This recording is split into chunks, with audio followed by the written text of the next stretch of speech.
Bonjour Raphaël, Merci pour ta participation et ton aide. avec plaisir. Alors, j'entends souvent que la foi chrétienne, ce serait une sorte de consolation, une, oui, une assurance psychologique face à l'angoisse de la mort. Euh, que croire au paradis, à la vie éternelle, à la béatitude, à une forme de tout va bien pour l'éternité, ce serait, oui, se rassurer, et se rassurer à bon compte. Je le comprends tout à fait, d'ailleurs, c'est évidemment comme ça que je le voyais aussi avant ma conversion. Et il y a peut-être du vrai là-dedans. Simplement, cela passe à côté de quelque chose que, comme chrétien, je vis. Je pense que la plupart de mes frères et sœurs chrétiens de quelconque confession chrétienne, soit-il ou telle, vivent. Euh, euh, à savoir que ce qui, euh, en tout cas moi, m'a saisi dans l'évangile, ce n'est pas d'abord le réconfort, euh, pas d'abord en tout cas, c'est l'amour, et avec un A, non pas seulement majuscule, mais infini, un amour si radical, si absolu, euh, que cet amour, il a accepté de descendre jusqu'au fond de l'abîme pour me rejoindre. Et Marc, chapitre 10, verset 45, il nous dit que le Fils de l'homme est venu donner sa vie en rançon pour une multitude, pour plusieurs. Une rançon, un prix payé. Et voilà ce que j'ai mis du temps à comprendre. Ce prix, c'est la mesure de son amour. C'est-à-dire que la dette du péché, devant la sainteté de Dieu, la gravité de cette dette, son étendue, sa profondeur, euh, eh bien la sainteté divine face à cette dette, elle est infinie. Parce que Dieu lui-même est infini. Pécher contre un Dieu, mon Dieu, ton Dieu, Marina, Tout à fait. qui est saint, qui est 3 fois saint même, euh,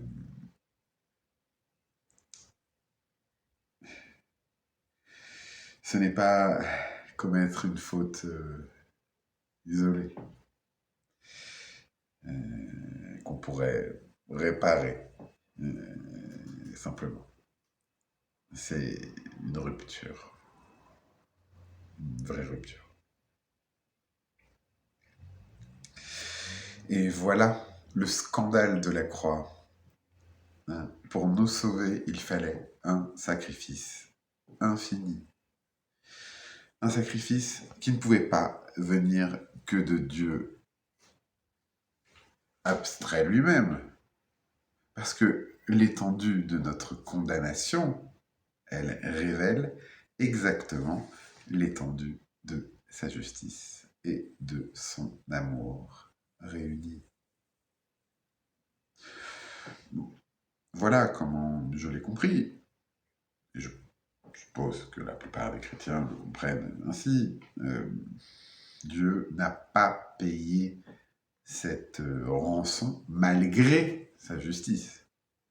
Il l'a payé dans sa justice. C'est-à-dire que la croix, celle qui est là, elle ne contourne pas la sainteté de Dieu. Elle ne la contourne pas, elle la révèle. Et la justice de Dieu exige que le péché soit puni infiniment. Mais l'amour de Dieu décide que cette punition, elle tombe pas sur moi, sur lui-même. C'est ça la rançon. C'est ça l'union mystérieuse de la justice et de l'amour au Golgotha. Et pour tout vous dire, quand j'étais au plus bas, et j'ai été très bas, tu le sais, je crois, Marie, ce n'est pas l'idée du paradis. Ça aurait été, j'aurais bien aimé, hein, mais c'est pas l'idée du paradis qui m'a relevé. C'est la réalisation que quelqu'un était... Au début, c'était juste quelqu'un. Que quelqu'un était venu me chercher jusque là où j'étais. Que le Fils de Dieu, avait accepté de descendre infiniment plus bas que là où j'étais pour me remonter, pour me relever, pour me sauver d'ailleurs aussi. Parce qu'il s'est livré lui-même, volontairement, totalement, pour moi. Et je le crois, pour nous. Et voilà, c'est ce qui change tout. Si Dieu a été fidèle jusqu'à ce point, fidèle à sa promesse, depuis la Genèse, fidèle à sa justice, fidèle à son amour, fidèle jusqu'à la croix, comment moi, est-ce que je pourrais, de mon côté, faire comme si j'avais pas de reconnaissance? Mais non. La reconnaissance psychologique, elle ne peut pas être infinie, mais par contre, elle est là, parce qu'elle est infinie en Christ. Alors aujourd'hui, je vous propose plus simplement d'enquêter ensemble sur ce verset. Marc, chapitre 10, verset 45, avec les outils de l'exégèse et de la théologie. Pas pour dissiper le mystère. Certains mystères sont plus clairs que d'autres. Celui-ci a une certaine clarté. Donc l'idée n'est pas de dissiper le mystère de l'amour. L'exégèse me permet d'honorer cet amour. L'idée n'est pas de tout expliquer, déjà parce que, bon, Marie, comme tu le sais, je comprends pas grand-chose dans la vie, mais pour mesurer autant que j'en suis capable la profondeur, la cohérence et la beauté de ce mystère. Alors aujourd'hui, on va enquêter ensemble sur ce verset, et parce que si Christ est vraiment venu, et il est vraiment venu, selon donner sa vie en rançon, alors chaque mot, et oui, c'est des mots, mais chaque mot qui viennent d'une longue, en fait assez courte tradition verbale, chaque mot compte. Et chaque nuance théologique compte. C'est important. Marie, tu es catholique. Ta théologie est différente de la mienne, n'est-ce pas? Oui.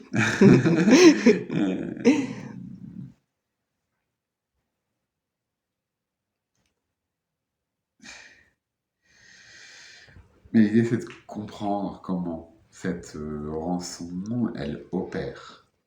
Parce qu'elle a opéré, non, en toi aussi, Marie? Tout à fait. Ouais, elle a opéré dans la justice et dans l'amour. Bon, ce n'est pas de l'intellectualisme. Hein. Je ne sais pas si mon sourire le rend, mais Je crois que oui. Ok. Ce n'est pas de l'intellectualisme, c'est toucher du doigt. Allez, la structure du salut. Et alors, pour mener cette enquête, on va procéder par contre méthodiquement, parce que c'est ça qu'on fait sur cette chaîne tout de même. D'abord, on va examiner le contexte littéraire et historique de Marc, chapitre 10, verset 45. Ensuite, on va analyser les principales interprétations théologiques qui se sont développées au fil des siècles. Et enfin, on va évaluer leur cohérence exégétique et doctrinale. Alors par contre, je ne suis pas ici, cette chaîne n'est pas faite pour défendre une position confessionnelle particulière. Je sais que je porte une confession particulière. Mais c'est pas ce que je souhaite montrer. La chaîne, ce que je fais ici, c'est d'exposer honnêtement les arguments. J'espère que vous allez le ressentir. C'est-à-dire les forces et les limites de chaque lecture possible. Parce que, en fait, l'exégèse, qu'est-ce qu'elle demande? Elle demande de la rigueur. Cette rigueur qu'ont eu, allez, les premiers évangélistes, ceux qui ont écrit l'évangile, la bonne nouvelle. Mais l'exégèse humaine, elle ne tranche pas tout. Commençons.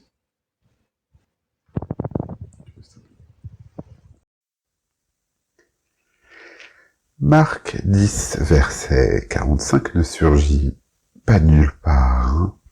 Il conclut un épisode qui commence au verset 35. Et pour comprendre la portée du verset 45, nous devons d'abord examiner son contexte littéraire immédiat. Alors, versets 35 à 37, Jacques et Jean, les fils de Zébédée, s'approchent de Jésus avec une demande tout à fait audacieuse. Accorde-nous de siéger, l'un à ta droite, l'autre à ta gauche, dans ta gloire. Ils cherchent le pouvoir, l'honneur, les places d'autorité dans le royaume messianique. Versets 38 à 40, Jésus leur répond par une question cruciale. Pouvez-vous boire la coupe que je vais boire, ou être baptisé du baptême dont je vais être baptisé? Nous allons revenir sur cette coupe dans un instant, car elle est centrale pour comprendre le verset 45. Versets 41 à 44, les 10 autres disciples sont indignés. Jésus en profite pour enseigner sur la vraie grandeur dans le royaume. Celui qui peut devenir grand parmi vous sera votre serviteur, et celui qui veut être le premier sera l'esclave de tous. Le contraste est radical. Nous avons la grandeur païenne, qui est la domination, et puis nous avons la grandeur dans le royaume, qui est le service. Et enfin, verset 45, le climax christologique. Jésus n'est pas seulement un exemple de serviteur à imiter, il va accomplir quelque chose que personne d'autre ne peut accomplir. Donner sa vie en rançon à la place d'une multitude de beaucoup.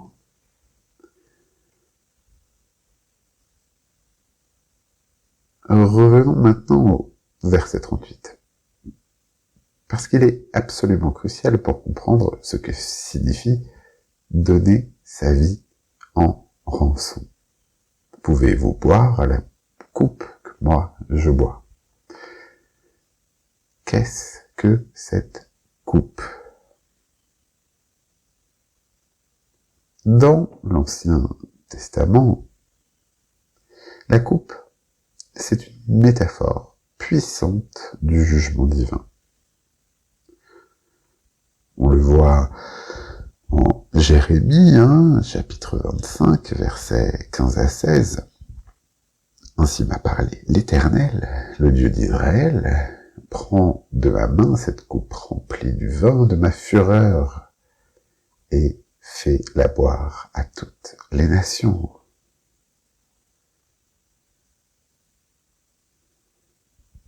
Ésaïe 51, verset 17. Réveille-toi, réveille-toi, lève-toi, Jérusalem, toi qui as bu de la main de l'Éternel la coupe de sa fureur. Et même le psaume 75, verset 9. Il y a dans la main de l'Éternel une coupe où fermente un vin plein de mélange. La coupe, dans ces textes, représente la colère de Dieu contre le péché, le jugement divin qui s'abat sur les coupables.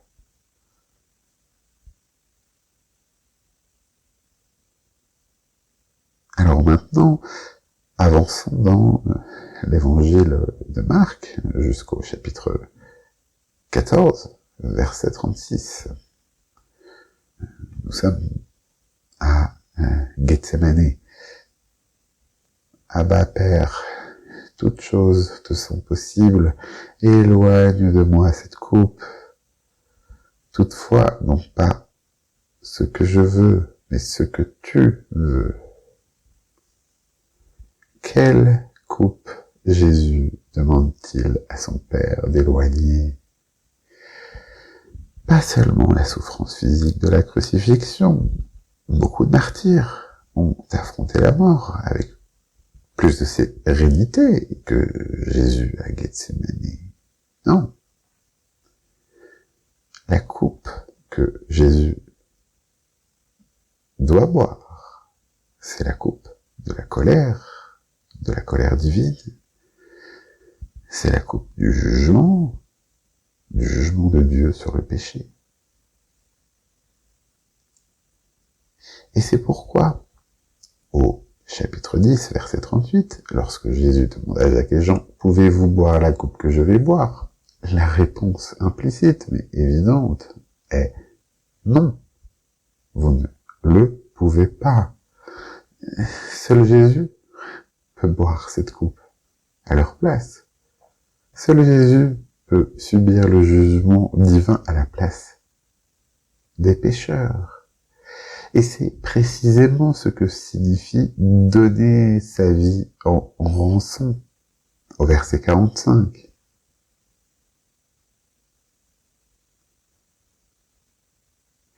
Jésus se désigne par le titre, le Fils de l'homme. Et ce titre, il renvoie à la vision du prophète Daniel, au chapitre 7. Je regardais dans les visions de la nuit, et voici, sur les nuées des cieux, arriva quelqu'un de semblable à un fils de l'homme. Il s'avança vers l'ancien des jours.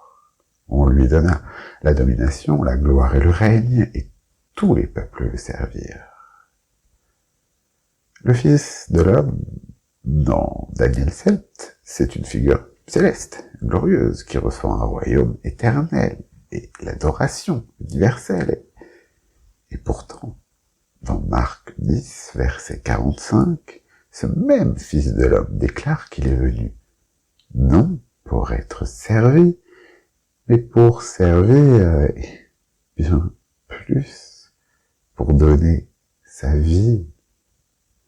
C'est stupéfiant, le roi glorieux devient serviteur souffrant. Voilà le contexte. Et maintenant, analysons les 4 termes clés. Et commençons par le premier, l'itrone, la rançon. Premier terme, l'itrone, traduit par rançon dans nos Bibles françaises. La question cruciale est: à qui cette rançon est-elle payée? Et 3 réponses ont été proposées au cours de l'histoire de l'Église. La première réponse, la rançon serait payée au diable. Deuxième réponse, la rançon est une simple métaphore. Et enfin, troisième réponse, la rançon est payée à Dieu. Alors, avant d'examiner ces 3 positions, analysons le mot, le terme lui-même. Voilà la définition du BDAG, le Bauer Denker Arndt Grisch, le lexique grec de référence pour le Nouveau Testament, le prix payé pour libérer quelqu'un de l'esclavage, de la captivité ou d'une dette. Le lexique Strong donne prix de rachat, rançon, utilisé pour le paiement pour des esclaves ou des captifs, le rachat d'une vie, la libération de l'esclavage du péché.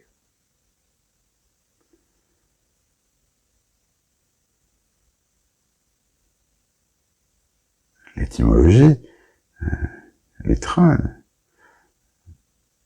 qui vient d'un verbe qui signifie délier, libérer. Et dans le Nouveau Testament, l'itrone n'apparaît que 2 fois. Ici, dans Marc 10,45, et dans son parallèle synoptique, en Matthieu 20, chapitre 20, verset 28. En revanche, la famille lexicale, elle est plus large. Nous avons racheté, qui apparaît dans Luc 24, 21, et dans la première de Pierre, chapitre 1, verset 18, la rédemption, qui apparaît aussi dans Romains, chapitre 3, 24, et dans Éphésiens, chapitre 1, verset 7.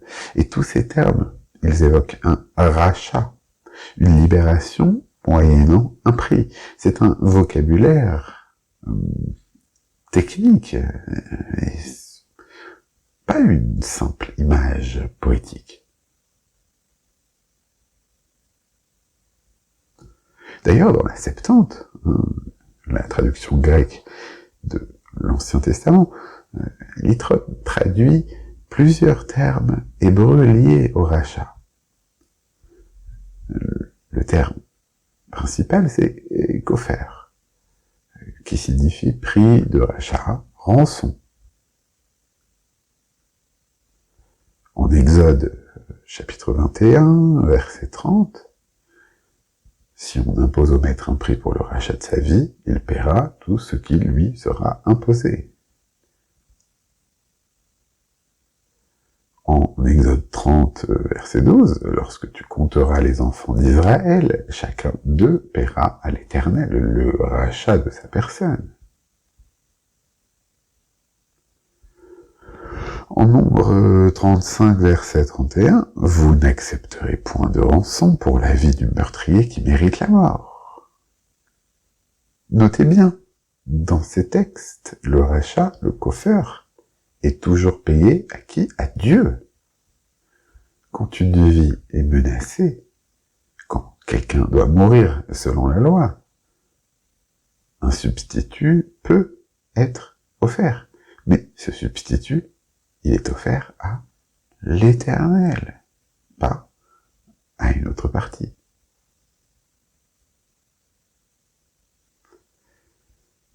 Le contexte sacrificiel le plus important pour comprendre l'Itron, c'est la fête des expiations, Yom Kippour, qui est décrite dans Lévitique, au chapitre 16.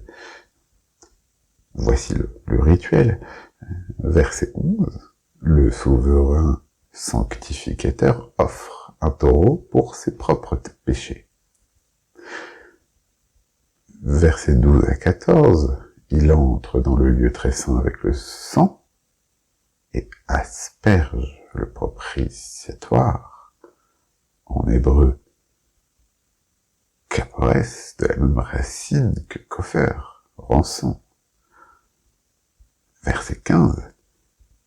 Il sacrifie un bouc pour les péchés du peuple. Versets 21 et 22, il impose les mains sur un second bouc vivant, confesse les péchés du peuple et envoie ce bouc, le bouc émissaire, Azazel, au désert, emportant ainsi symboliquement les péchés. Lévitique, chapitre 17, verset 11 dit « Car la vie de la chair est dans le sang. Je vous l'ai donné sur l'autel, afin qu'il serve d'expiation pour vos âmes, car c'est par la vie que le sang fait l'expiation. » La vie d'un substitut, l'animal, est offerte à Dieu pour couvrir, pour expier les péchés du peuple. Ce système sacrificiel, c'est le type, la préfiguration de ce que Christ va accomplir, a accompli définitivement. D'ailleurs, l'épître aux Hébreux, au chapitre 9, explique comment Christ, en tant que souverain, sacrificateur, parfait, est entré une fois pour toutes dans le sanctuaire céleste avec son propre sang.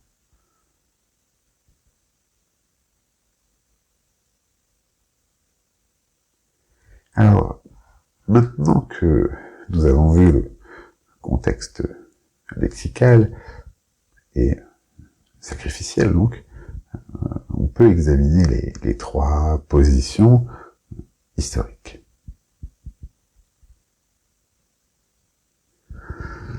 Première position, la rançon est payée au diable. Alors cette vue, elle a été défendue par certains pères de l'Église, notamment Eugène et Grégoire de Nice. L'idée est que l'humanité est captive du diable depuis la chute, et que pour libérer les captifs, Dieu paie une rançon au diable. Laquelle? La vie de son fils.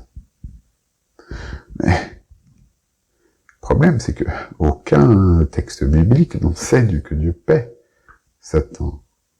Et Dieu n'a aucune dette envers le diable. Et comme nous venons de le voir dans l'Ancien Testament, la rançon, elle est toujours payée à Dieu, pas à une autre partie. C'est pourquoi cette théorie, elle a été abandonnée, après Anselme de Canterbury au XIe siècle.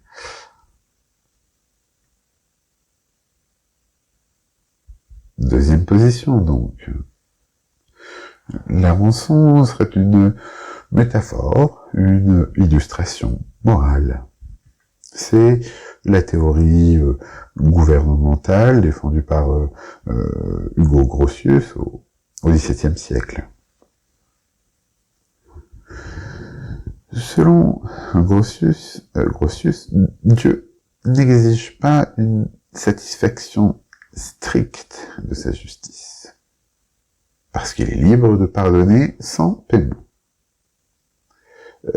La mort du Christ serait une démonstration publique de la gravité du péché, un exemple pour maintenir l'ordre moral de l'univers, mais pas une transaction réelle.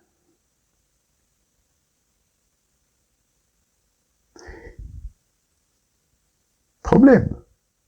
Le vocabulaire sacrificiel que nous venons d'examiner, il implique cette transaction réelle, et pas une simple illustration. Et regardons Hébreux 9, verset 22. Sans effusion de sang, il n'y a pas de pardon. Et puis, Romains, chapitre 3, versets 25, 26, dit que Dieu a destiné Christ à être une victime propitiatoire, afin de montrer sa justice de manière à être juste tout en justifiant celui qui a la foi.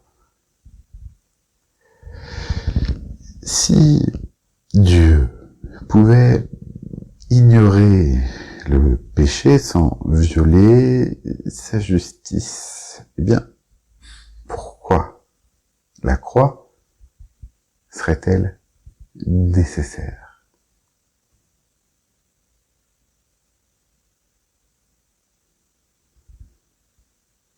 Et troisième position, donc, la rançon, elle est payée à Dieu pour satisfaire sa justice. C'est la position de la réforme protestante, défendue notamment par Calvin, Turretin, Owen, et puis les théologiens réformés classiques. Leur thèse, c'est que Dieu ne peut pas simplement ignorer le péché, il ne peut pas ignorer le péché, ce serait violer sa propre sainteté. Sa nature même exige que le péché soit jugé. Christ, il paie la dette à la justice divine, à la place des pécheurs que nous sommes.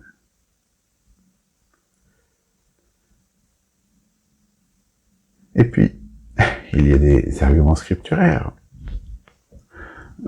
Déjà, le vocabulaire sacrificiel de l'Ancien Testament, comme nous l'avons vu, la rançon, elle est toujours payée à Dieu. Deuxièmement, le concept de la propitiation dans Romains 3, verset 25. Dieu est celui qui doit être apaisé, satisfait. Et puis, la justice rétributive. Genèse 2, 17, le jour où tu en mangeras, tu mourras, certainement. Et Romains 6, 23, le salaire du péché, c'est la mort.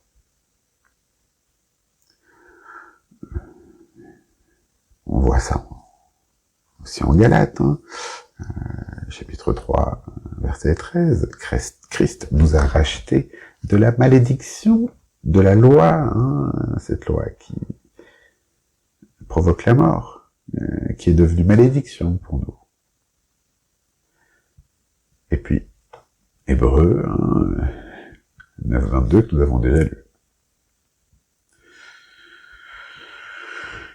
Genèse aussi, chapitre 22, verset 8, lors du sacrifice d'Isaac, hein, Dieu se pourvoira lui-même de l'agneau.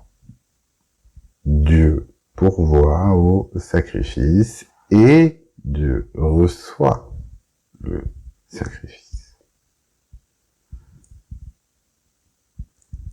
Alors, quelle conclusion exégétique j'en tire au sein de ma tradition?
La rançon, elle désigne un prix qui est réellement payé à la justice divine.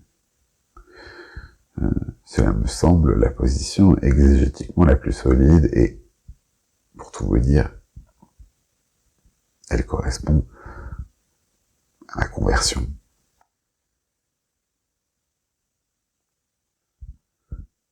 Alors passons maintenant au deuxième débat.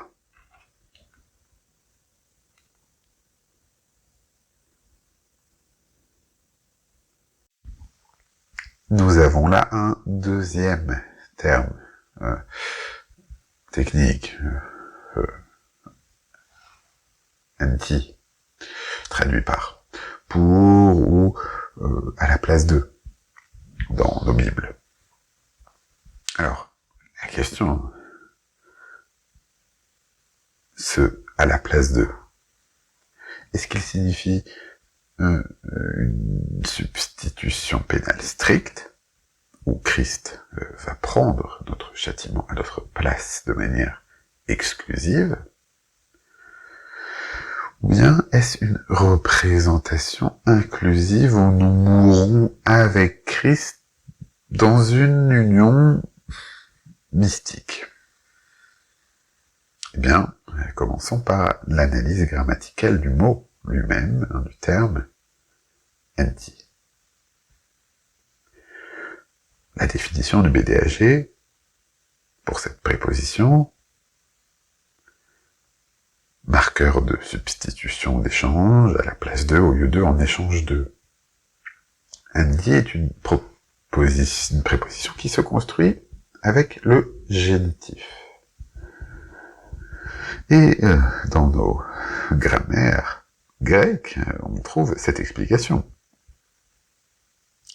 Anti, avec le génitif, il indique une substitution ou un échange. C'est-à-dire qu'il faut distinguer anti de la préposition uper, qui signifie en faveur de. Uper peut être soit substitutif, soit représentatif. Mais anti, lui, il est toujours substitutif.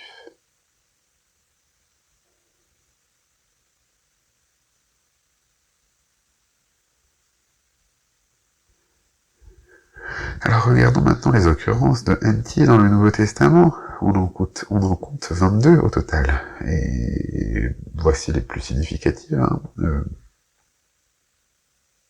Matthieu 2, 22.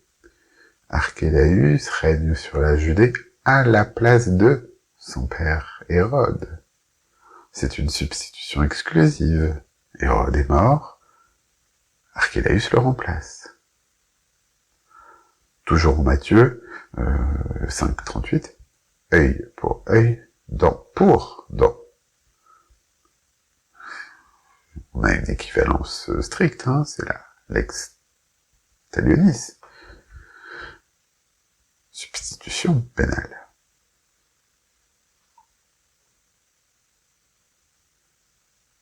Et en Matthieu 17, 27, donne-le leur pour moi et pour toi. Paiement à la place de. Ce qu'on retrouve aussi en Luc 11, chapitre 11, verset 11. Quel père donnera au serpent au lieu d'un poisson? Encore une fois, substitution, échange d'une chose par une autre. En Hébreu, chapitre 12, verset 2, à la place de la joie qui lui était réservée, il a souffert la croix. Autrement dit, substitution, c'est la joie remplacée par la souffrance.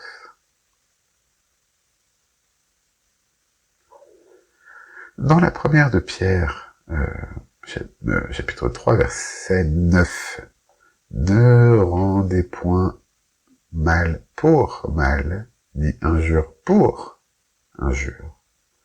Encore une fois, équivalence, rétribution.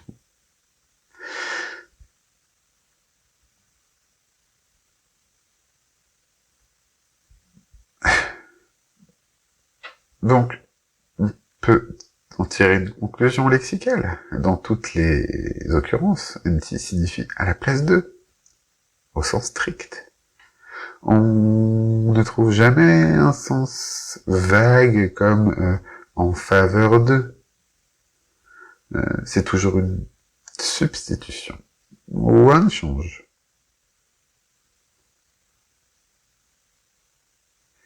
Et il est donc crucial de distinguer NT de la préposition hyper. Hyper avec le génitif signifie en faveur de pour le bien de. La nuance est critique. Hyper peut être substitutif ou représentatif, mais NT est toujours substitutif. Par exemple, en Jean 11, 50, il est avantageux qu'un seul homme meure pour hyper, le peuple. Ici, hyper peut signifier au bénéfice d'eux, sans nécessairement impliquer une substitution stricte. On le comprend bien. En 2 Corinthiens 5, 15, il est mort pour hyper, tous. Voilà une représentation générale, un bénéfice, et pas nécessairement une substitution exclusive.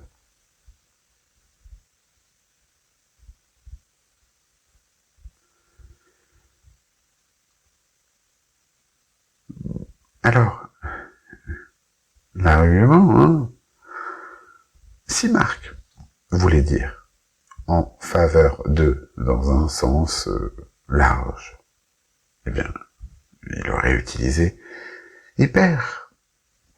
Mais il choisit NT. Ce choix, si prend les évangélistes sérieusement, ils le sont, sérieux. Eh bien, Marc veut dire substitution stricte et exclusive. Christ donne sa vie à la place de la multitude, à la place de beaucoup, et pas seulement pour le bien de beaucoup.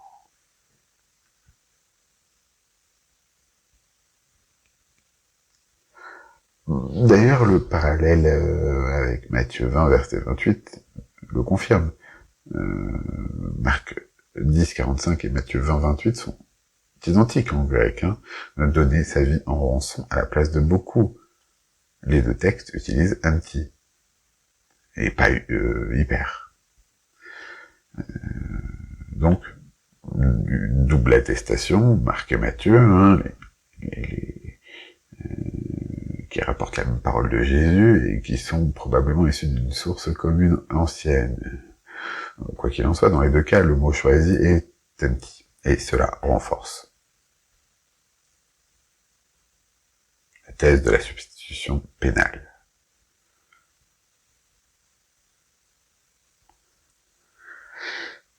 Et il se trouve que nous avons un arrière-plan vétéro-testamentaire qui le confirme. Également, cette lecture substitutive. C'est Ésaïe 53 qui est le texte clé ici. Verset 5, en hébreu, mais il était transpercé à cause de nos transgressions, brisé à cause de nos iniquités. Le châtiment qui nous donne la paix est tombé sur lui. Le vocabulaire hébreu ici, il est substitutif. Au verset 6, nous étions tous errants comme des brebis, chacun suivait sa propre voie, et l'Éternel a fait retomber sur lui l'iniquité de nous tous. Le verbe hébreu signifie littéralement « il a fait frapper en lui, il a fait retomber sur lui ». On a une imputation, un transfert judiciaire.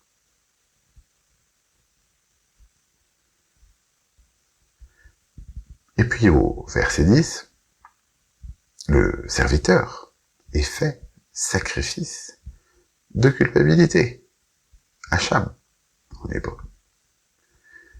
Dans Lévitique 5 et 6, le Hacham est une offrande pour la réparation. L'animal meurt à la place du coupable. Verset 12, il a porté le péché de beaucoup. Le verbe hébreu nassa signifie porter, soulever, supporter, et c'est le même verbe utilisé dans Lévitique 16, verset 22, pour le bouc émissaire qui porte les péchés au désert.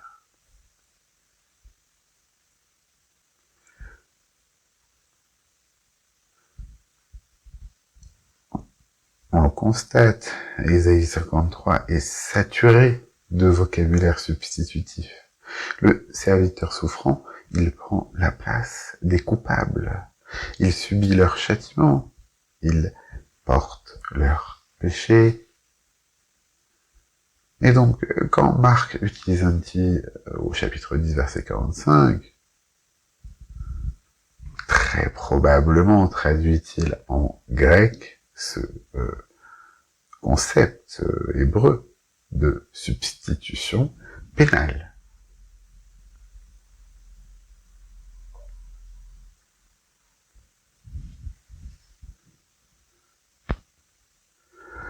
Alors, pour autant, il y a une position alternative, édifiante, tout à fait intéressante. Certains théologiens, notamment Karl Barth et Berkouwer, ils ont proposé une lecture différente de la substitution. Leur thèse, qu'ils savent tout à fait soutenir, et que Christ ne nous remplace pas de manière exclusive. Il nous représente de manière donc inclusive. Nous mourrons avec Christ dans une union.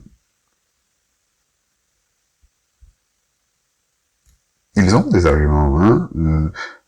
Déjà, l'apôtre Paul parle constamment de notre union en Christ. C'est une expression qui apparaît plus de 150 fois dans ses lettres.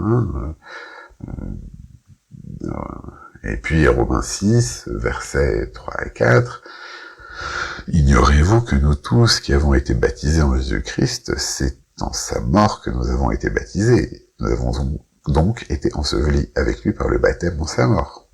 Ici, Paul dit que nous mourrons avec Christ. Ici, ce n'est pas seulement Christ à notre place de manière externe, nous participons à sa mort. Et puis, il y a une vraie critique de la substitution pénale.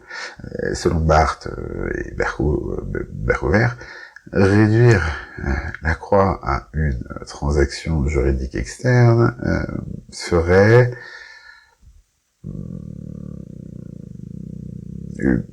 en tout cas un risque d'ignorer la dimension relationnelle, cette union vitale avec Christ, qui est existentiellement évidemment importante.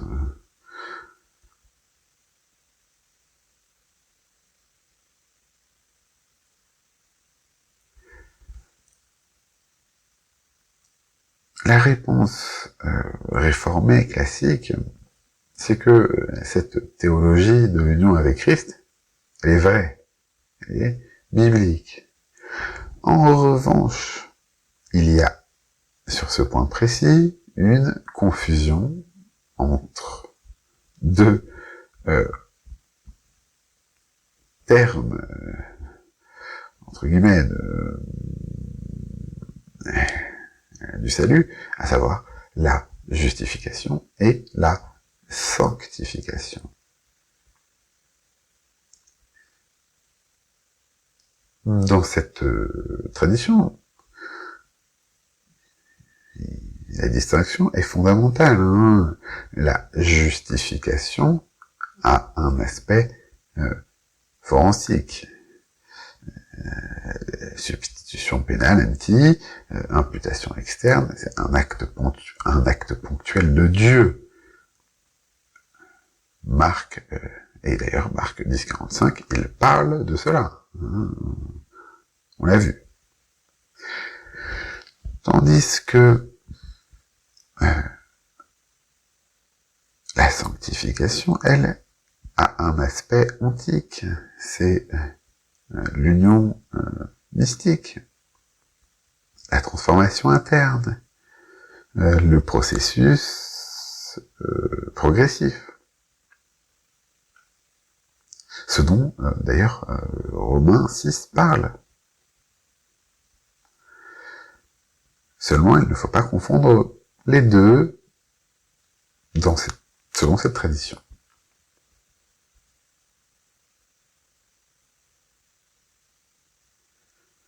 Marc 10,45, avec la préposition anti, parle, dans ce cadre, d'une justification forensique. Christ prend notre place sous le jugement, il subit le châtiment à notre place de manière stricte et exclusive. Romains 6, avec son expression, on parle de la sanctification ontique. Nous mourons et nous ressuscitons avec Christ. Nous participons existentiellement à son œuvre. Les deux sont des vérités bibliques. Simplement, les mélanger n'est pas opportun, ni très sérieux.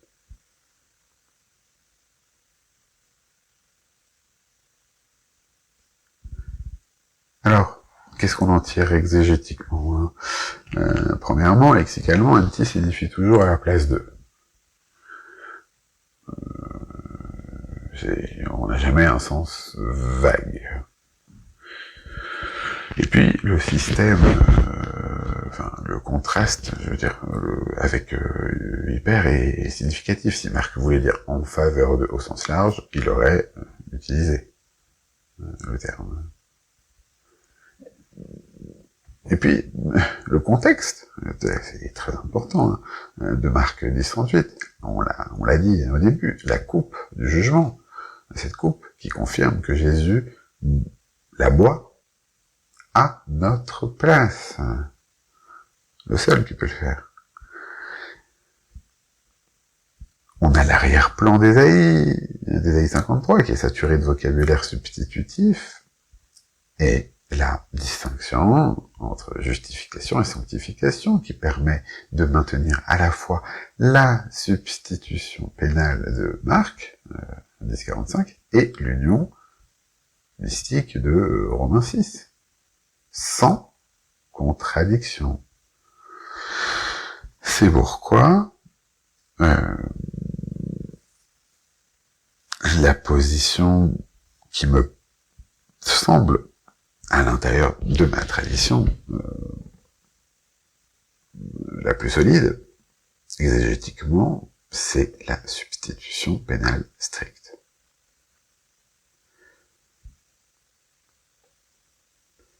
Alors, passons maintenant au troisième débat, qui est le plus controversé.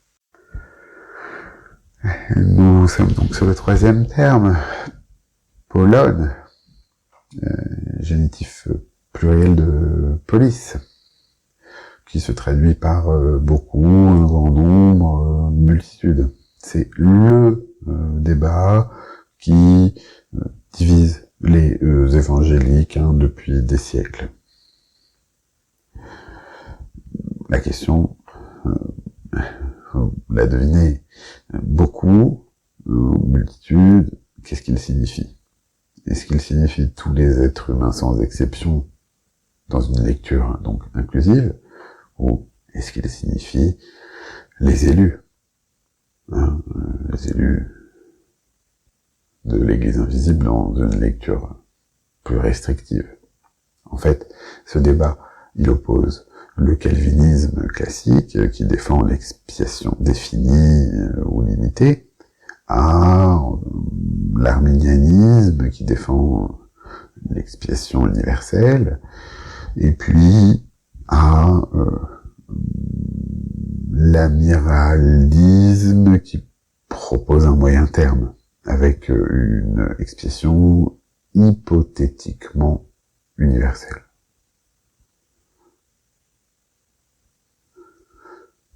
Alors, je vais essayer d'exposer aussi honnêtement que je peux les arguments des deux côtés. Et puis, j'indiquerai ma position, à la fois personnelle, située dans une tradition, tout en reconnaissant les limites intrinsèques.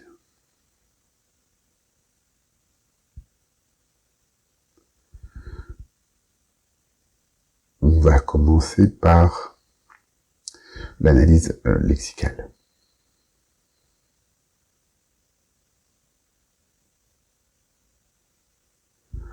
Polone, donc. Le BDAG donne beaucoup, nombreux, une grande quantité, multitude. Le strong, beaucoup, grand nombre, multitude. On a un contraste linguistique tout à fait possible, beaucoup, ou tous, chacun, la totalité.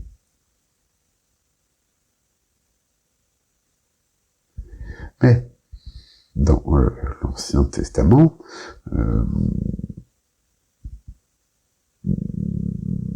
Polis, traduit l'hébreu Rabbim.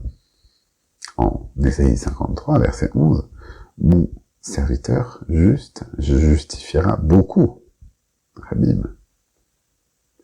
Il a porté le péché de beaucoup. Rabbim. En verset 12.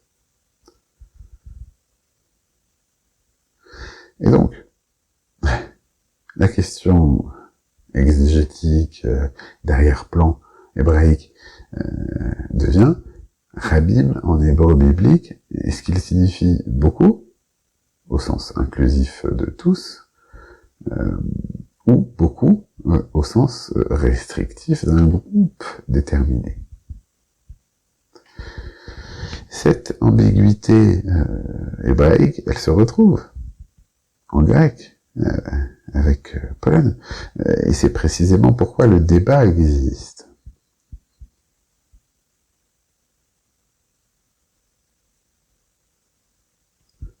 Alors on va exposer les arguments de la lecture inclusive, la position amérindienne et arminienne. Nous avons un argument,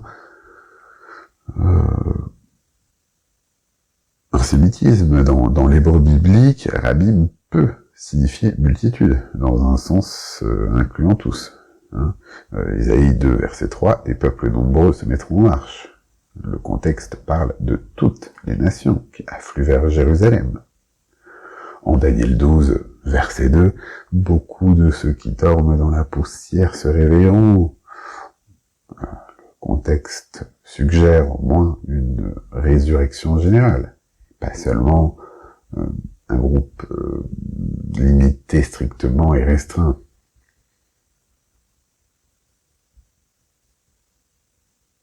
D'ailleurs, autre argument, on a un parallèle en Romains 5. Et d'ailleurs, en fait, en Romains 5, il est crucial pour ce débat. Au verset 15, si par la faute d'un seul, beaucoup sont morts.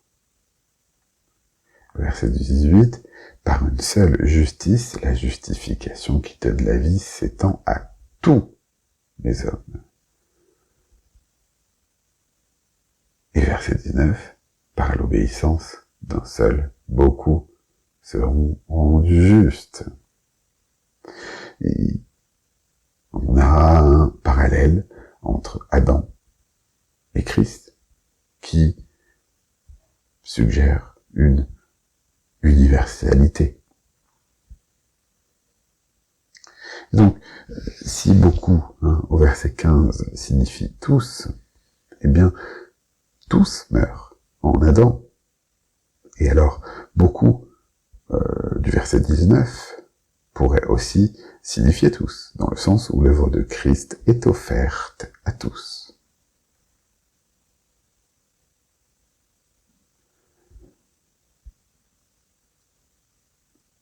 Ce n'est d'ailleurs pas le seul argument. Gramsci, dans le commentaire biblique du chercheur, qui est une œuvre réformée évangélique tout à fait sérieuse, écrit à propos de Marc 10,45, que le mot « beaucoup » est employé dans le sens inclusif de tous. Il ne souligne pas la mesure restrictive du beaucoup, mais la mesure illimitée, contrairement au « un ». Jésus, de comment un grand nombre peut bénéficier de l'unique sacrifice. Et Grasmick, donc, qui est un exégète réformé, penche vers une lecture inclusive. Cela montre que le débat existe même au sein de la tradition réformée.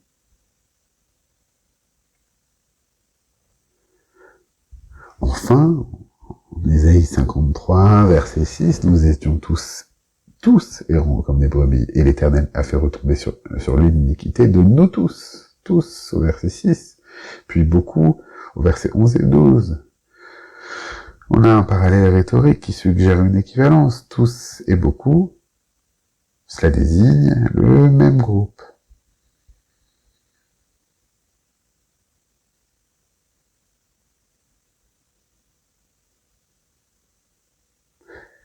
Dans la première à Timothée, chapitre 2, verset 4, Dieu veut que tous les hommes soient sauvés et parviennent à la connaissance de la vérité. Et verset 6, Christ s'est donné lui-même en rançon pour tous. Le terme grec ici, c'est rançon pour tous, composé de enti,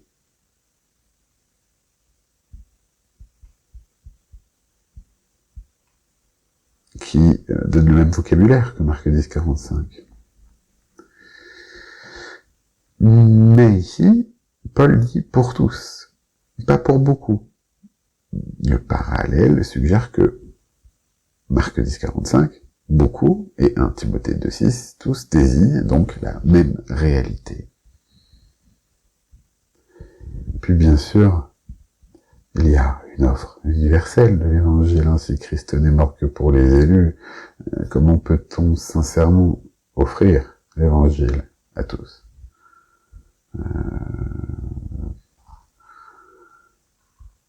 La deuxième de Pierre, chapitre 3, verset 9, il ne veut pas qu'aucun périsse. En Ézéchiel 33, 11, je ne prends pas plaisir à la mort du méchant. L'offre universelle et sincère de l'évangile, en fait, est-ce qu'elle peut impliquer une provision universelle? Voilà les arguments principaux pour la lecture inclusive. Beaucoup signifierait tous. Maintenant, exposons les arguments pour la lecture restrictive.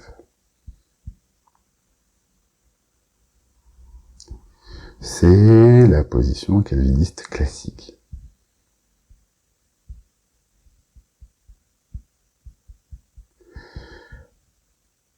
Déjà, on a un contraste linguistique. Si Marc voulait dire tous, il aurait écrit penton. Or, le choix de Litron suggère une distinction. Marc ne dit pas pour tous sans exception, mais pour beaucoup. Un groupe nombreux, certes, mais déterminé.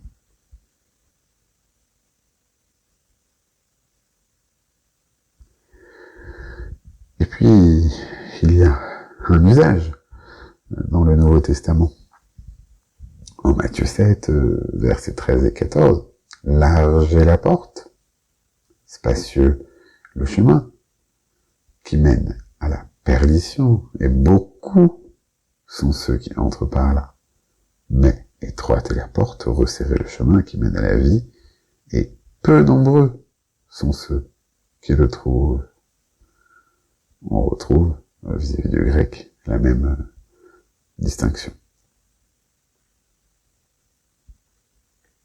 Ce qu'on retrouve aussi en Matthieu 22, verset 14. Beaucoup sont appelés, mais peu sont élus. Dans ces textes, beaucoup ne signifie évidemment pas tous. Il y a une distinction qualitative. Beaucoup sont sur le chemin là, mais peu sur le chemin étroit.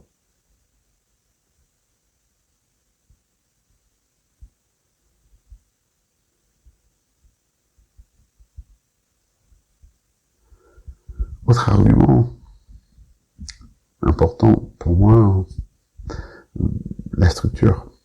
À savoir que Christ, qui est-il? Le chef, la tête, et les élus, qui sont-ils? Ce sont les membres de son corps. Hébreux 2, versets 10 à 13, celui qui sanctifie et ceux qui sont sanctifiés sont tous d'une même origine. Christ ne rachète pas l'humanité de façon abstraite, il rachète sa communauté, son corps, son peuple. C'est une structure corporative. Le représentant agit pour ceux qu'il représente. Et cela, seulement. D'ailleurs, on a des textes joanniques, en Jean 10, 11 à 15, je suis le bon berger donne sa vie pour ses brebis. Je connais mes brebis et je donne ma vie pour mes brebis. Verset 26, mais vous ne croyez pas, parce que vous n'êtes pas de mes brebis. On a une distinction nette. Il y a les brebis et il y a ceux qui ne sont pas ses brebis. Or, Christ donne sa vie pour ses brebis, pas pour ceux qui ne sont pas à lui. Et évidemment, magnifique prière sacerdotale de Jésus en Jean 17, verset 9. C'est pour eux que je prie, je ne prie pas pour le monde, mais pour ceux que tu m'as donnés, parce qu'ils sont à toi.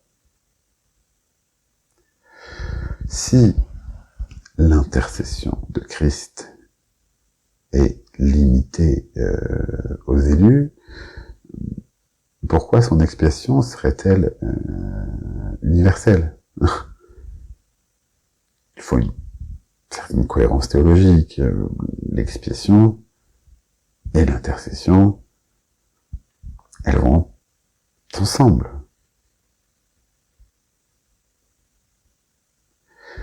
Enfin, les conditions concrètes de la substitution, c'est un argument qui est développé par Henri Blocher, le théologien évangélique réformé. Si la substitution pénale est stricte, NT à la place 2, alors voici la logique. Christ prend le châtiment à la place de certaines personnes. Si Christ prend le châtiment de X, alors X ne peut plus être châtié. La justice ne peut pas punir 2 fois pour la même faute. Une fois en Christ et une fois en X. Or, certains seront effectivement condamnés au jour du jugement. Donc, Christ n'a pas porté leur châtiment. La conclusion logique, c'est que Christ a porté le châtiment des élus.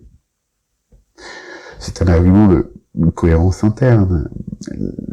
La substitution pénale stricte et le jugement final de certains impliquent une expiation définie, et non pas indéfinie.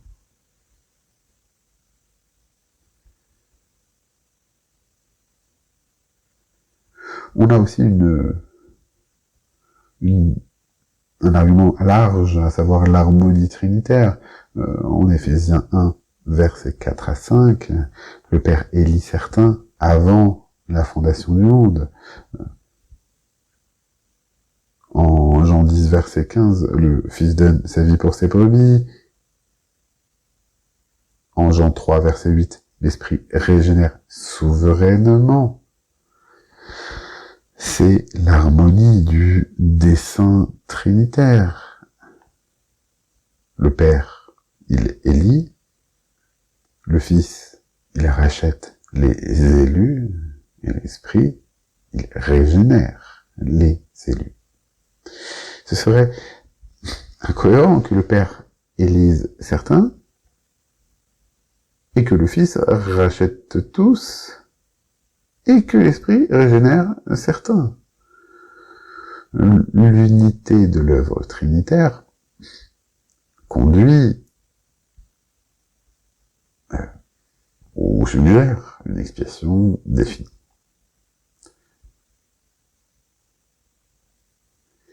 Et on a même un argument qui nous vient du contexte plus archéologique de Qumran.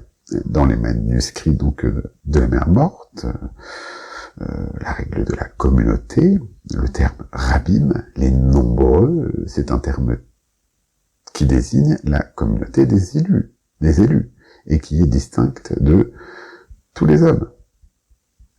Il est possible que Jésus utilise ce vocabulaire pour ce vocabulaire sectaire au sens d'une petite communauté, voilà, pour désigner la communauté messianique qu'il est revenu racheter. On peut le penser. Beaucoup ne seraient pas tous les hommes, mais la communauté des rachetés. Bon. Voilà les arguments principaux pour la lecture restrictive. À savoir, la multitude, beaucoup, signifie les élus.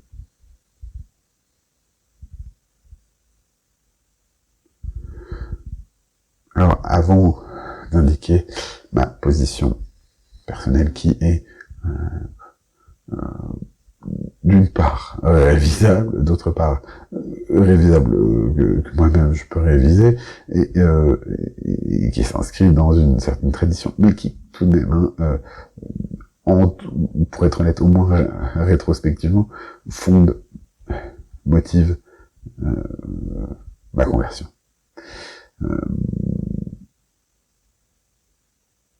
Je dois tout de même reconnaître les limites de l'exégèse.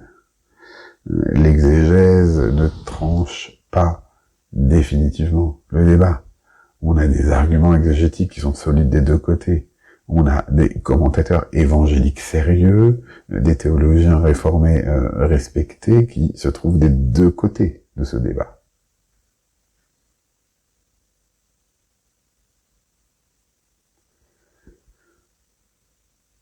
En tout état de cause, on peut maintenir certaines distinctions. La provision, ce que Christ accomplit objectivement, c'est le débat ici. Pour qui Christ meurt-il effectivement? La provision, donc. L'application, qui reçoit le salut? Tous d'accord. Seulement ceux qui croient. Hein? Et puis, bon, provision, application, et puis l'offre. À qui l'évangile est proposé. Et là aussi. Tout le monde est d'accord. À tous les humains, sincèrement.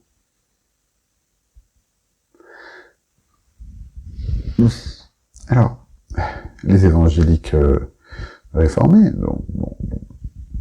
dont je suis, préfèrent la substitution pénale, qui évite un certain libéralisme. La nécessité de la foi contre l'universalisme téléologique. Et puis,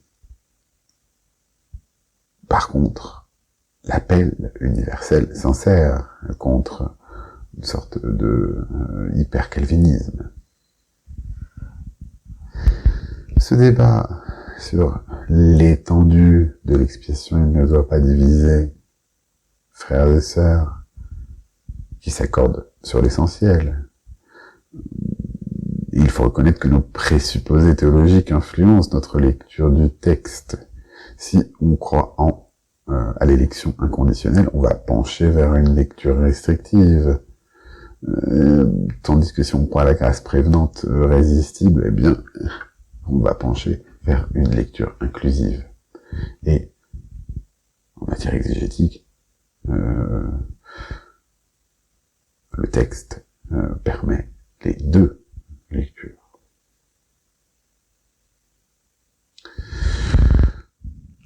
Cela dit, je penche vers la lecture restrictive, donc l'expression définie.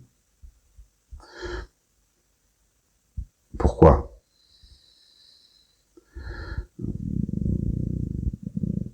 NT signifie bien à la place de manière exclusive, hein, la substitution pénale stricte.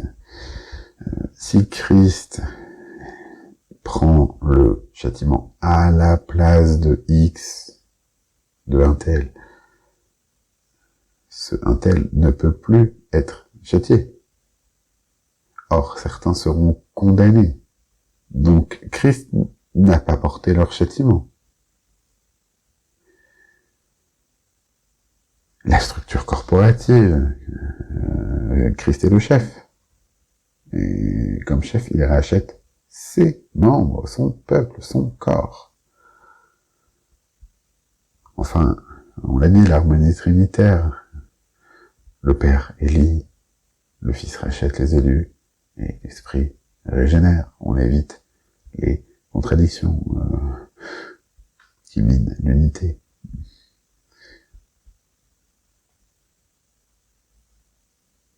Alors, donc je m'accorde ici d'une part avec Henri Blocher, théologien réformé évangélique français qui écrit dans son ouvrage La doctrine du salut, les conditions concrètes de la substitution penchent pour une expiation définie. Et c'est la position de la tradition réformée classique, Calvin, Turretin, Owen.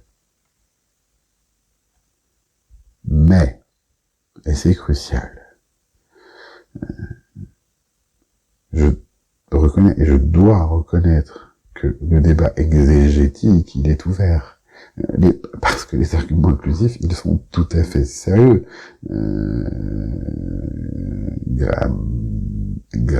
Grasmick, qui est une source réformée, il penche vers l'inclusif.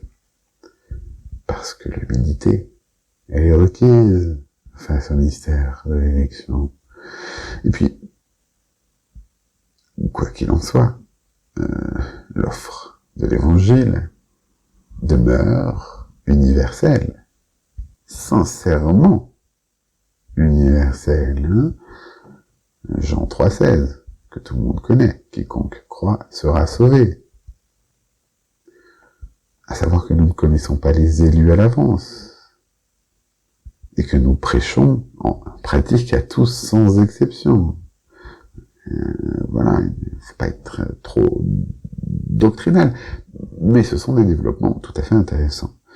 Alors, conclusion, expiation définie, je le crois pour les élus, mais offre universelle à tous. Ce qui permet l'unité possible avec mes frères et sœurs amérindiens sur l'essentiel. Enfin, quatrième, dernier débat et terme sur psyché, que l'on traduit par vie, par âme. L'expression complète, c'est donner sa vie. Que signifie psyché? Quelle mort Christ subit-il exactement? Et comment une vie peut-elle racheter beaucoup?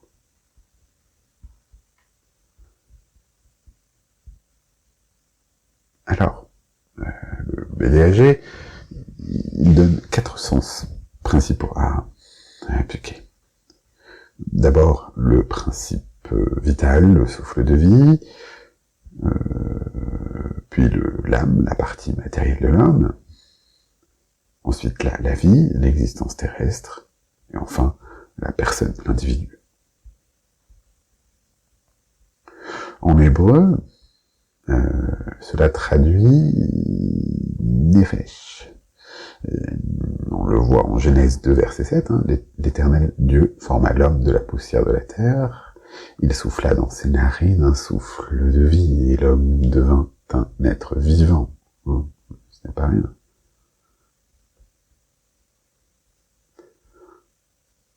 Ce qui correspond d'ailleurs à Lévitique 17 au verset 11, car la vie de la chair est dans le sang. Et c'est un point crucial, Nefesh n'est pas une dichotomie platonicienne corps-âme, ou enfin, néoplatonicienne, peut-être plutôt corps-âme. Nefesh désigne bien la personne entière, la vie totale. L'anthropologie hébraïque, elle est holistique, hein, elle n'est pas dualiste. Et donc, quand Jésus dit donner sa vie, il parle de donner sa personne entière, sa vie totale.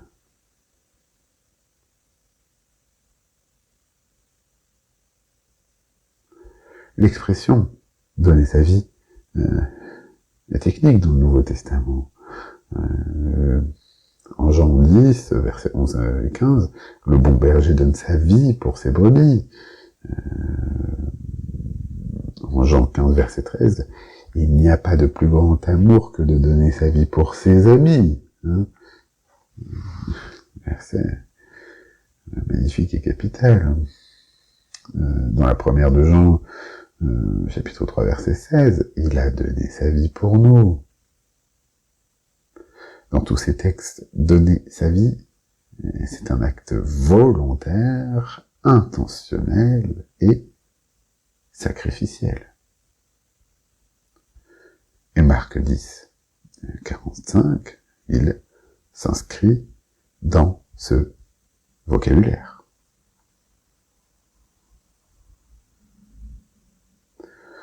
Dans cette lecture, quelle mort Christ subit?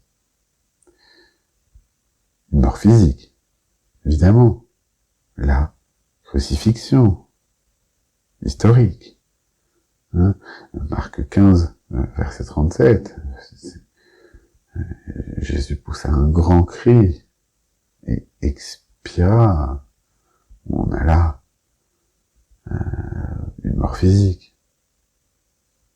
Mais pas seulement une mort physique.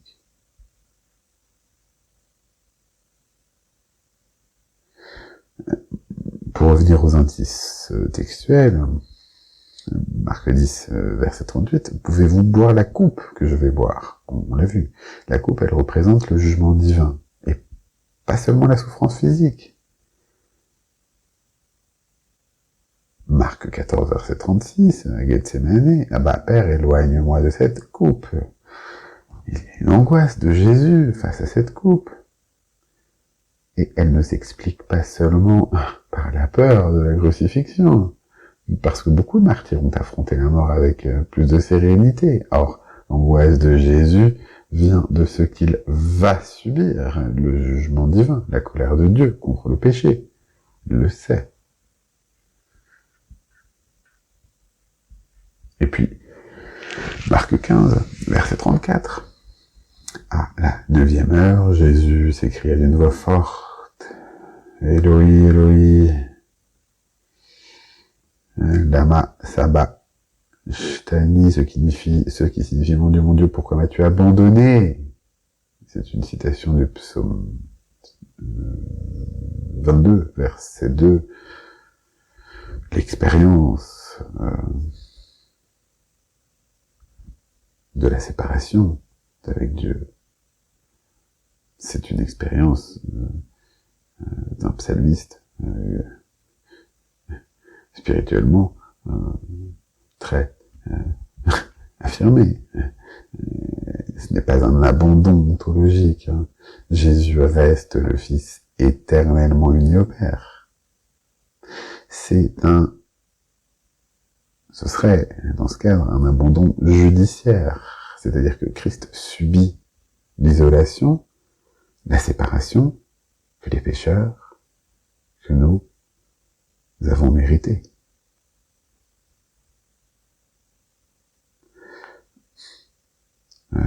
Paul, en 2 Corinthiens, chapitre 5, celui qui n'a point connu le péché, il l'a fait pécher pour nous, afin que nous devenions en lui justice de Dieu. Fait péché ne signifie pas que Christ devient pécheur ontologiquement, mais que le démérite judiciaire est imputé à Christ. Christ est traité comme pécheur devant le tribunal divin. C'est terrible, hein?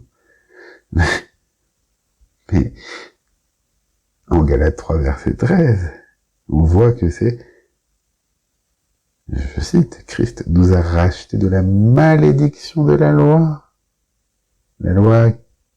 qui entraîne la mort, la loi qui tue. Christ nous a rachetés de la malédiction de la loi, devenue malédiction pour nous. Parce que la malédiction, elle est séparation d'avec Dieu, elle est mort spirituelle.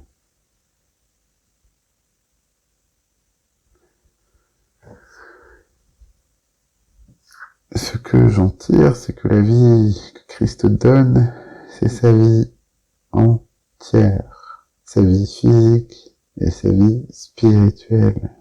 Il meurt physiquement sur la croix, il subit la mort spirituelle, la séparation avec le Père, le jugement divin, la colère de Dieu contre le péché. Pour nous, pour moi, c'est la totalité de la pénalité que nous méritions.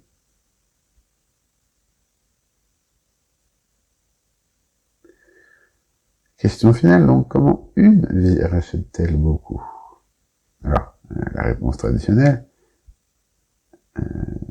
il ne s'agirait pas d'une équivalence quantitative, une vie humaine pour une vie humaine, donc il faudrait autant de vies que de racheter. Mais non, c'est infini, donc la valeur est qualitative. C'était au centre de ma confession, mon témoignage. En Hébreux 9, verset 14, combien plus le sang de Christ, qui par l'Esprit éternel s'est offert lui-même sans tache à Dieu. L'Esprit éternel souligne la nature divine de Christ. La personne qui offre le sacrifice, c'est le Fils éternel de Dieu. De Dieu. La dignité infinie de cette personne implique la valeur infinie du sacrifice.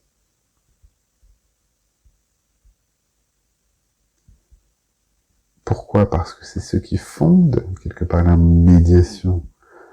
La mort du pécheur, ce serait la séparation sans fin, la durée infinie, et donc la mort temporelle du Christ, c'est l'intensité infinie. L'intensité infinie du sacrifice d'une personne divine compense la durée infinie de la condamnation. Une seule mort suffit pour racheter une multitude, beaucoup.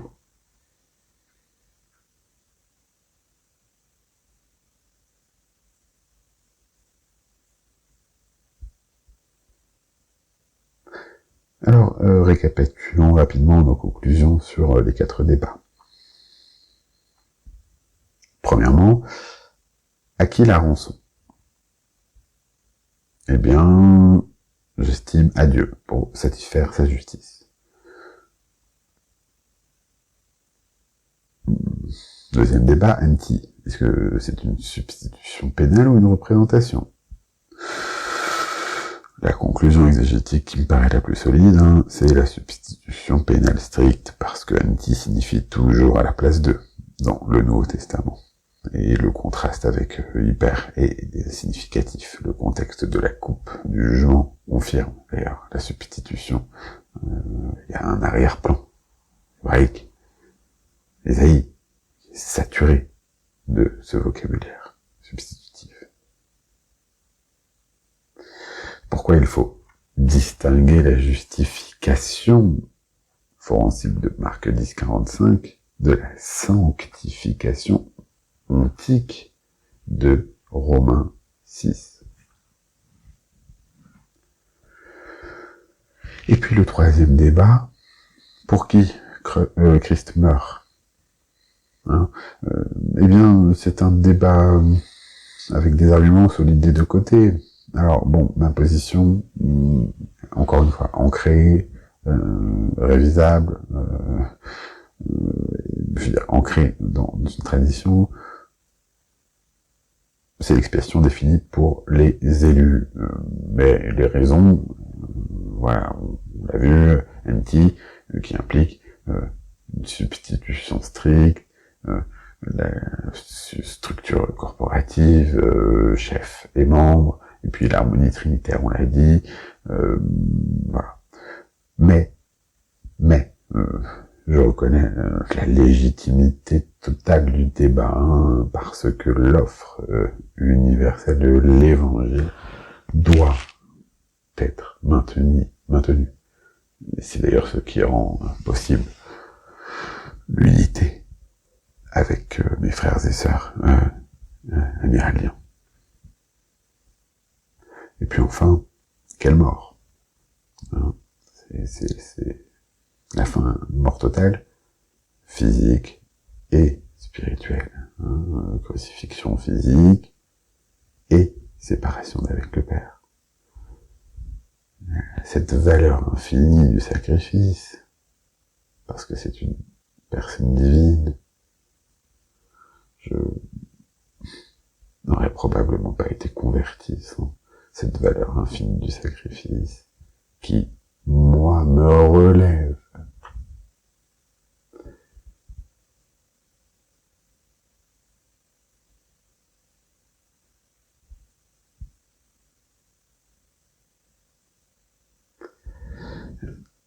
Une seule mort suffit pour racheter une multitude, beaucoup. Et pour nous, pour moi, c'est entièrement gratuit. Ce que Christ paie, nous le recevons gratuitement.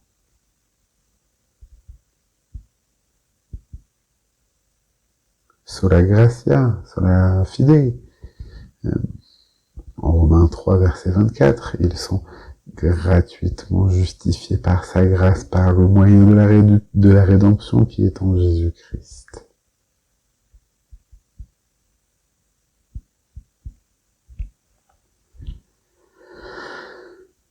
François Turetin, théologien réformé du XVIIe siècle, écrit au sujet de la substitution pénale, une magnifique phrase: la partie principale de notre salut, l'ancre de la foi, le refuge de l'espérance, la règle de la charité, le vrai fondement de la religion chrétienne et le trésor le plus précieux de l'Église.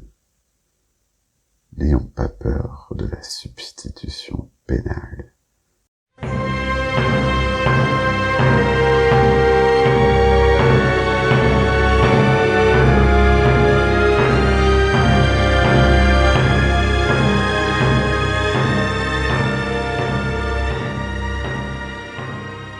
Examiner les principales lectures de Marc 10-45.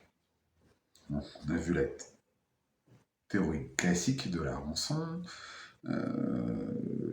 la satisfaction d'Anselme, la substitution pénale, aux lectures morales et participatives. En fait, franchement, chacune apporte un éclairage. Et chacune comporte des angles morts que les théologiens honnêtes admettent. On est... Qui sommes-nous face à Dieu. Donc l'exégèse biblique, elle ne permet pas de trancher définitivement sur toutes les options. Pas toutes. Mais sur certaines, oui. Et puis, surtout, elle nous permet de mieux comprendre le texte, ce qu'il dit, et ce qu'il ne dit pas. Donc nous avons parcouru ensemble les grandes théories de la rançon, de l'Antiquité à aujourd'hui. Nous avons lu leurs forces, leurs limites, leurs tensions, surtout théologiques. Mais au-delà, en fait, des débats exégétiques, au-delà ou de ça, ou à côté, je ne sais pas, mais il y a quelque chose qui demeure, c'est que Marc 10, 45, il nous confronte à une réalité qui dépasse nos catégories humaines. Un amour et une justice qui ne font qu'un. Un Dieu qui n'a pas reculé devant l'infini de notre dette. Un Dieu qui s'est abaissé jusqu'au fond de la Bible, et je dois vous le dire,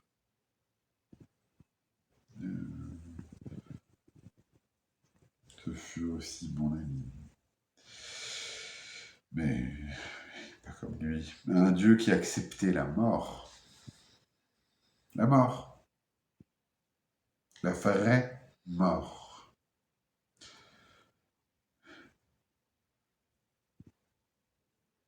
La mort biologique, oui. Mais aussi la séparation d'avec son père. Pourquoi? Pour nous en arracher de cette mort. La justice divine, elle exigeait un paiement.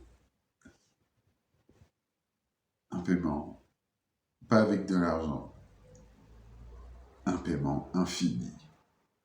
Et je crois qu'on peut gagner au loto, mais il n'y a pas d'argent infini. Ça, c'est dans le royaume que les choses sont infinies. L'amour divin a fourni ce paiement. Et ce paiement ne vient pas d'un tiers, il vient de Dieu. Le Fils, il s'offre. Le Père, il donne son Fils. Et l'Esprit, il scelle cette œuvre. Où ça, Marie? Dans le cœur. Dans le cœur. Alors, vous comprenez pourquoi maintenant, le moteur de la foi chrétienne, en tout cas de la mienne, ce n'est pas...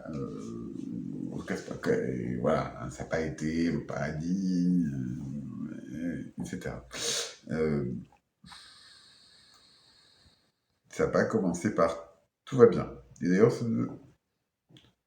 même si les choses ont radicalement changé depuis, tout ne va pas bien. Hein. Mais par contre, il y a eu cet amour qui est venu me chercher. Quand quand j'étais perdu, quand j'étais loin, très loin. Et cet amour, il m'a relevé, il me relève, il m'a relevé, il me relève, il m'a relevé, il me relève, mais en fait, il m'a juste relevé une fois pour toutes. La foi chrétienne, tu seras d'accord, je suppose, Marie, toi qui es catholique, n'est pas passive. Tout à fait. Si Dieu a été fidèle jusqu'à la croix,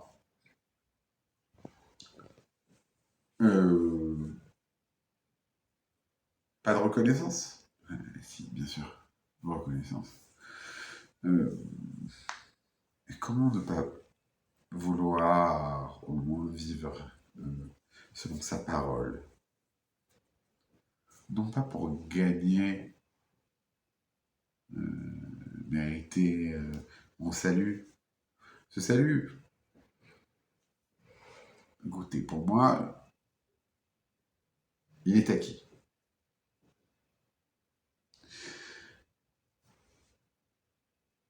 Peut-être pas le cas, mais je crois fermement qu'il est acquis. Parce que Christ est mon sauveur.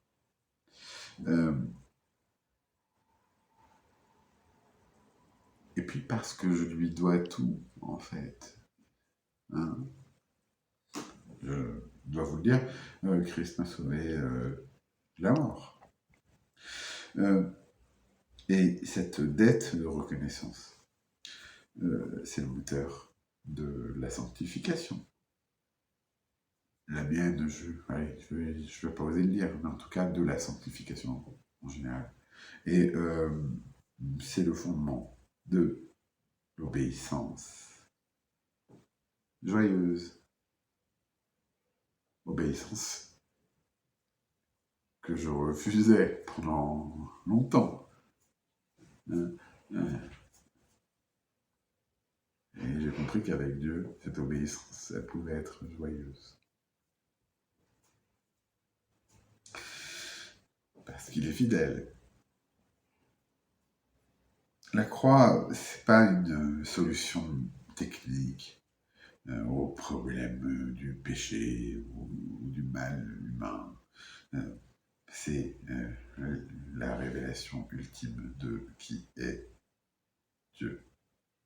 Un Dieu dont la justice et l'amour s'embrassent. Un Dieu qui aime jusqu'au bout, jusqu'à la mort, jusqu'à l'abandon, infiniment. Et ce Dieu-là, il attend une réponse de ma part. Pas pour le satisfaire, hein. Il est déjà satisfait par l'œuvre de son Fils. Et je ne suis pas son Fils avec un grand F. Je n'ai pas été crucifié et je ne suis pas parfait du tout, comme Christ fut incarné. Mais parce que l'amour, avec un grand A, vous savez comment ça s'appelait? Comment ça s'appelle, pardon? Ça s'appelle l'amour. Et la fidélité de Dieu, ça s'appelle la fidélité. La mienne. Alors, si cette enquête vous a nourri, si elle a ouvert des questions nouvelles, si elle vous a donné envie de mieux connaître ce Dieu, qui est le mien, qui est le sien aussi, Oui. ce Dieu de justice et d'amour, et de vivre dans la reconnaissance de son œuvre, bon, bah, on peut dire que cette vidéo aura atteint son but à la fois premier pour moi et secondaire exégétiquement. Et si vous découvrez cette chaîne, sachez que chaque vidéo de dossier biblique applique cette méthode, à savoir traiter la Bible avec rigueur, hein, comme vous l'avez vu,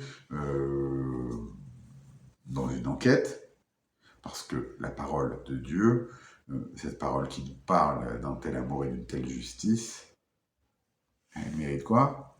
Elle mérite tous nos efforts, et notamment tous nos efforts intellectuels. Merci Marie.